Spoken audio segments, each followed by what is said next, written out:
Hello and welcome. I'm Morris Mohammed and you're watching our English news program on Somaliland National Television. These are the stories making headlines. Somaliland Ministry of Interior reveals the recent updates on civic registration. New headquarters for Kulmiye parties constructed in Seoul region. 1 million Brazilians march calling for President Rousseff to go.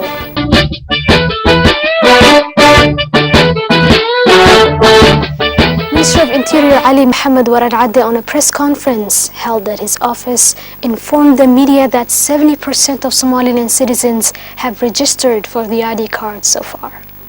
The minister, after urging all citizens to register, reiterated that all legal procedures will require the citizen's ID card and that it will be applied soon in all legal procedures and money transfer companies. The minister applied soon in all legal procedures and money transfer companies. The minister also held a meeting in his office with the heads of the different money transfer companies operating in the country, urging them to inform their customers of the importance of ID cards.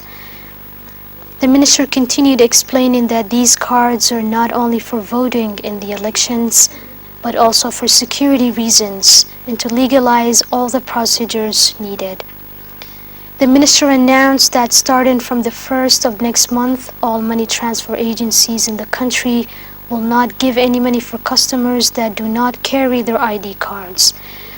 On security-wise, the minister reiterated that it's important to identify the citizen and the foreigner residing in the country.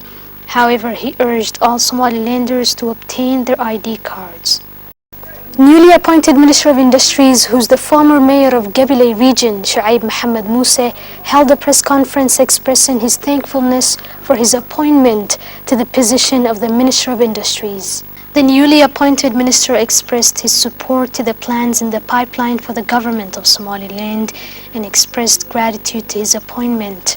He pledged to dedicate his efforts into serving the nation and to assist in the current developmental process in the country.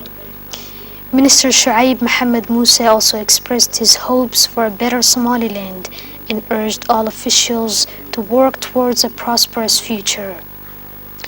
In conclusion, newly appointed Minister of Industries spoke about the importance of justice and the significance of applying it while achieving governmental goals aiming at developing the country. Governor of Seoul region unveiled a new headquarters for ruling party Kulmiye constructed in that region. The event had in attendance governmental and non-governmental officials, supporters of the party, intellectuals, and traditional leaders of the region.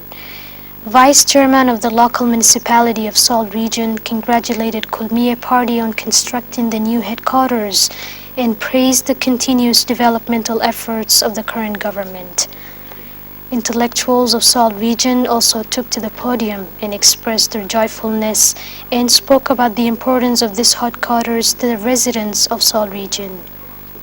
Women figures of that region also expressed their support to the efforts of the government and pledged to assist in the development of the region.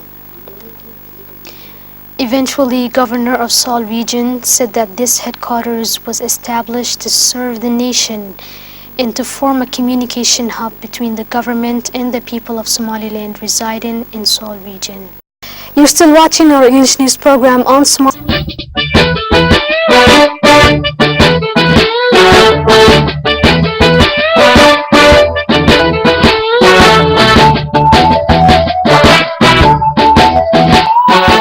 As rumors circulate over the whereabouts of the President Vladimir Putin, who has not been seen in public since last week, Russian state-run television has broadcast a much-publicized documentary featuring the leader.